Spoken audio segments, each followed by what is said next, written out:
ఆంధ్ర క్రైస్తవ కీర్తనలలోని 587వ కీర్తనను పాడుకుందాము. రచన పులిపాక జగన్నాథం గారు. ఆలించు మా ప్రార్థన మా రక్షక, ఆలించు మా ప్రార్థన మా రక్షక, ఆలించు మా ప్రార్థన.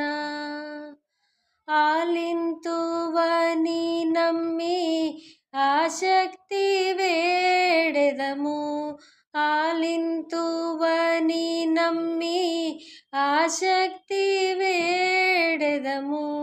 మేలైన దీవెనలు మెండుగా కురిపించి ఆలించు మా ప్రార్థన మా రక్షక, ఆలించు మా ప్రార్థన మా రక్షక, ఆలించు మా ప్రార్థన.